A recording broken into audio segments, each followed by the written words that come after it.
JD Vance says India versus Pakistan is none of our business. This is the way I think a lot of people feel about it. Let me see if I can find it. India has its gripes with Pakistan.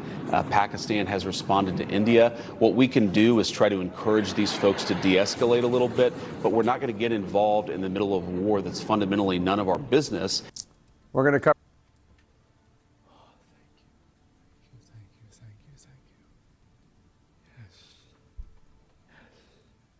Finally. Holy fuck. Jesus. Cover this now from India and from Pakistan. Jesus. CNN's Nick Robertson is in Islamabad, Pakistan. Yes. CNN's Matthew Chance is in New Delhi. Nick, you visited the line of control recently. You hiked into Kashmir. What is the situation on the ground right now? Yeah, right now along that line of control, there's intense shelling. People are beginning to flee the border area, and exodus, as some of the locals there are describing it. So that's pretty hot, pretty active. JD Vance describing it as a war. That's going to sound right to those people here. In the rest of Pakistan, 29 drones over the past 24 hours came over from India. They went to Karachi in the south. 4 soldiers, 4 military personnel injured in Lahore. That's the massive city, 30 million people, just 13 miles from the border with India. And just down the road from here, 10 miles away in Rawalpindi, where there's a massive cricket tournament going on, foreign minister saying the stadium there was hit by one of those incoming missiles. The country's on edge. The schools are closed. You tell me the stadium was hit by a missile? I mean, couldn't you wouldn't that be like 100 people would get killed if it was a stadium that got hit by a missile? Here in Islamabad tomorrow, major exam across the country are being cancelled in Punjab, along the east of the country here, border with India, of course. It was empty? Schools all closed there. So there's a real feeling that this is rolling on in a way that the country has not experienced before. These drones, this is different. And as far as the sort of cross-border that Pakistani officials here are telling us about what the Indian government is saying on their side, they're saying India is mounting a phantom defense. So not just drones, not just rockets, not just artillery, not just gunfire. The war of words ratcheting up too. And Matthew, Indian officials. This isn't even what the Indian news is saying. Why is CNN even saying this? CNN was just saying, they said, hey, we bomb terrorist installations and that's it. We're not going to bomb anybody else. Schools. I watched this for hours. Just south of Kashmir will be closed. Indian news is fake news propaganda? The next 3 days. It sounds as though India and Pakistan are prepared for the possibility of even more escalation. Yeah, I don't know. Yeah, it does sound like that. You're right. Schools in Punjab are going to be closed for the next few days, as are schools in Indian-administered Kashmir and universities Why would CNN lie? Because CNN is owned by the people that own a lot of the companies that would stand to gain if the United States got involved in one of these conflicts. And I think that media plays an active role in trying to escalate conflicts and keep the American people on their toes and worried about this stuff all the time. And so, like, for example, I think that really any time that there's any conflict, you think about it, so there's an ulterior motive and then there's a direct motive, where the direct motive is that if they can create a state of panic, more people will watch the media because they're more afraid to know what's going to happen, right? So like they're going to be paying attention more because they want to know what's going to happen next. So that's the immediate gain. And then the secondary gain is that I think that almost all mainstream media, if not all mainstream media, operates as a vehicle to escalate tensions and dial up the American people's rhetoric for different types of overseas wars in order to indirectly fund the military-industrial complex. Because the people that own these companies are the same people that have ownership and have friends that have ownership in these military companies. So that's what I think is happening. Straight up. Like, I do. Also, the Indian government has cancelled all leave for civil servants. You already watched 2 hours of Indian propaganda and based your whole view on that? Bro, the Pakistani defense minister used as a frame of reference to look on social media for the images of the planes that were shot down, and the images that were being posted were pictures from Ukraine. How does that, like, we literally watched the interview with them. If you came out of that interview thinking that they're not lying, you're delusional. You're totally fucking delusional if you think they weren't lying in that interview. Yeah, Pakistan just shared audio from downed planes. You can look it up. So they shared audio, and we're supposed to assume that all of that means that these planes were crashed and everything. Really? So there's no video, right? So every single thing that happens is recorded from 7 different ways except for this. It's bullshit. It's bullshit. Like, I'm sorry. Like, I'm not going to believe this. Especially after they've already had a history of making shit up. How is it that they're bombing civilians, but notable terrorists just happen to die? What is this? How can anybody believe this for even a second? In the country in preparation for what it says is a potential emergency response. And so that all gives that impression that the country is sort of bracing itself for further escalation within the past couple of hours. You mentioned it already, but you know, we were hearing these reports. We can't go there ourselves, unlike Nick over there in Pakistan. But we're hearing reports that the city of Jammu, which is one of the main cities in Indian-administered Kashmir, has been plunged into darkness. There have been explosions in the skies over the city. It's not quite clear what exactly has been going on, but there have been repeated drone strikes and aerial strikes against locations inside India, at least reported by the Indian authorities. India has since then accused Pakistan of striking 2 military bases in Indian-administered Kashmir and 1 in that neighbouring state of Punjab as well. And so, yeah, you're right. Look, tensions incredibly high on both sides of the border, Jake. Back with more in our world lead and the conflict between India and Pakistan. And joining us now, Pakistan's ambassador to the U.S. What's this here? Indian mainstream media, CNN 2000X amplified. Don't believe shit they say. First Post is probably the only legit source of news from the media.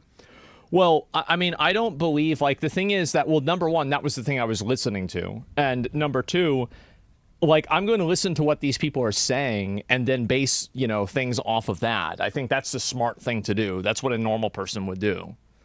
So, yeah, India has evidence when they publish and Pakistan makes shit up. Yeah, it sure seems like they're making shit up. Rizwan Saeed Sheikh. Mr. Ambassador, thank you so much for being here. We appreciate it. So U.S. Secretary of State Marco Rubio spoke separately with top officials from India and top officials from Pakistan today.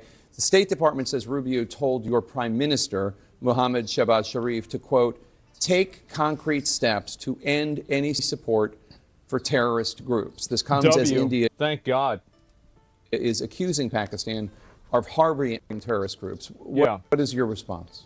Well, in this heavily securitized history of this region, where the two countries have actually fought 3 wars, and the history has expressed itself in a security idiom.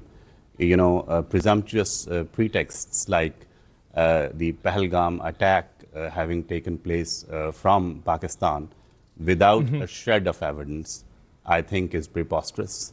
And nobody in this situation, in this region, which has a nuclear capability, wants to set a template of going for attacks, aggression, provocative aggression that has been taking place over the past 48 hours, actually more, started by India, escalated by India. It's the 3rd night. Pakistan has exercised its right to self-defense. But basically, this is not the kind of simplified version of the security situation in the region. Sure. I mean, how does nobody ask the question, if they were only attacking civilians, why did they just happen to kill a bunch of noteworthy terrorists? Because I feel like that's a really good question. Like, how does this work? Region that I think the world wants to see. So whatever has to be said has to be supported by evidence. And Pakistan, at the leadership level, has certainly offered to conduct impartial inquiry, independent inquiry, neutral inquiry, and we would be participating in it. So Pakistan has called for this investigation, as you note. There's this little-known militant group or terrorist group called the Resistance Front. It's linked to Islamist extremists, Lashkar-e-Taiba, and this group claimed responsibility for the attack on social media, though local reports also say they walked it back. Do you know which group was responsible for the terrorist attack that killed 26 tourists on April 22nd? Who knows? In the Indian-controlled part of Kashmir. Yeah, that's a good question. 26 tourists killed in the Indian illegally occupied part of Jammu and Kashmir were basically an attack that took place 230 kilometers plus from the line of control. So he's saying it was illegally occupied, as if that's a justification for asking somebody their religion and then shooting them if they give the wrong answer. It doesn't really matter whether it's illegally occupied or not. The civilians there weren't the ones committing the crime. You're targeting civilians and then killing them, like, systematically based off of religious grounds. How is this not just something that you can't immediately condemn? How is this hard to just immediately condemn this and say this was horrible, it was bad, we're working to try to make it not happen? It's insane. Asking for inquiry because we want to know. Why would we know? If had we known, why would we ask for inquiry? And just going ahead and exercising provocative aggression on an arch rival is something that Pakistan has bearing with a degree of restraint thus far. But as we were pointing out, they're exercising aggression against an arch rival. These are you killed 26 civilians, not you, but like, you know, they what is this? Like an arch rival? Is this Pokemon? Like, what's going on? Note how he doesn't answer the question asked. Yeah. That we would not be the ones going for escalation. India did. Now the responsibility for de-escalation is on India. Well, I don't think so. I think that Pakistan knew that these things were happening and they let them happen. This is what I think. This is what seems like what's happening, right? I mean, like, I don't see how you can't come to this conclusion. This is the country that housed Osama bin Laden. They had multiple other, you know, like fucking MVP, you know, career terrorists there. They get bombed. And then after they get bombed, after this terrorist attack, then you have the main generals from the Pakistani army that are at the funeral for these murdered, or not murdered, I mean, killed, in some way murdered, terrorists. Why would that even happen if they weren't working hand in hand and they didn't know each other? It's so obvious and so blatant that it's amazing that they would even try to come on and defend it. I feel like it would be better just to not make any comments. Like, that's what I would do if I were them. Just don't say anything. That'd be the smart thing to do. Constraints on restraint. Pakistan reserves the right to respond back. There is enough pressure from our public opinion on the government to respond. And respond we will, because this aggression has been going on now for too long.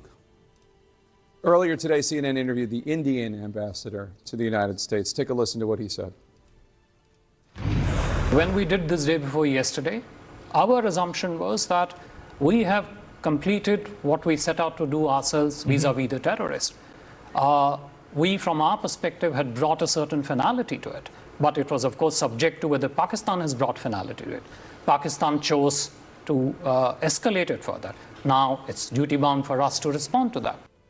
They say they were responding to the terrorist attack that killed 26 there is no situation like responding to the terrorist attack by attacking a sovereign country. Is that a template that the international community would want to set going forward without any... If you have terrorists there and you're working with them and the military is, yeah. Yeah, absolutely.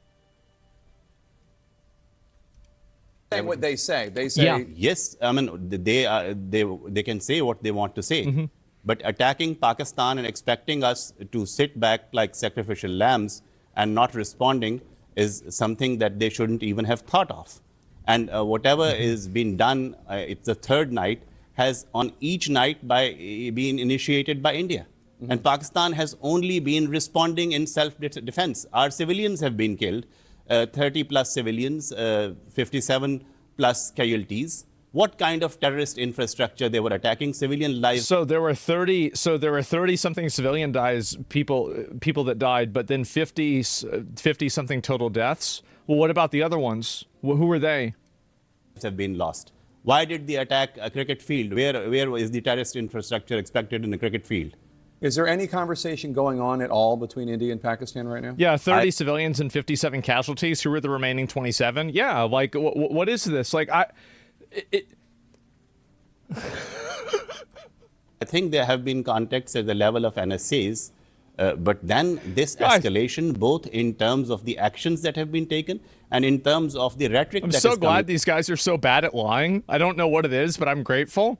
It's really impressive, isn't it? Like, I mean, this is really bad. Like, they need to do a better job at this. Out has to stop. We do not expect lectures from a regime that is operating on the basis of Hindutva philosophy. I mean, that is preposterous. I mean, look at the record of India. They have hegemonistic designs for the region. Whatever they have been doing in Sri Lanka, in Nepal, why is that this is the only country which has problem with every other country in the region? Marco Rubio, the Secretary of State, says that Pakistan needs to, quote, take concrete steps to end any support for terrorist groups. You don't think you need to? Well, what terrorist groups? Pakistan followed the FATF requirements. All. Oh, God. Oh, there it is, boys. Wow. Those structures that were there have been dismantled with a degree of finality. Otherwise, we wouldn't have gotten out of the grey list under the FATF arrangement. So what, I mean, without evidence, how can just you finger point and then start an aggression in a nuclear neighborhood? How responsible? In a neighborhood, yeah, right. And so, okay, yeah, there's no evidence. Who knows? Is that? I mean, and what kind of precedent we are setting in this kind of a neighborhood situation? Pakistan's ambassador to the United States, Rizwan Saeed Sheikh, we appreciate you coming. So they have no responsibility to do anything for that or anything at all. Yeah, killing 26 innocent tourists as Kashmir was the escalation. Facts, India, no UN-designated terrorist groups. Pakistan hosts 69 UN-designated groups per NACTA. Wait, so there's 69 banned UN-designated terrorist groups in there's no way there's that many, right? It's probably only like 50 or something, right?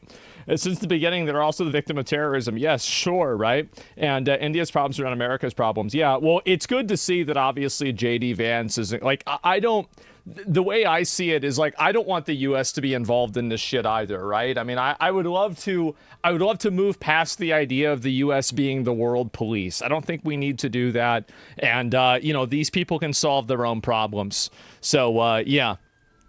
The point is the people that killed the civilians were Pakistani to endorsed to some degree.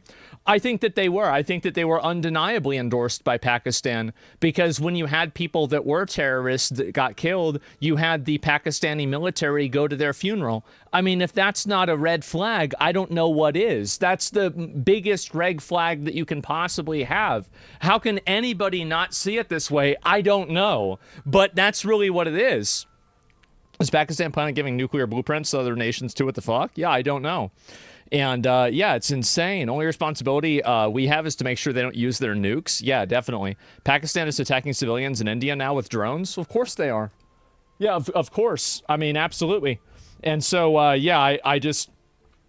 And it also, by the way, it is fair to say that it's hard to know whether this is actually the military of Pakistan or a terrorist group that's taking advantage of the situation.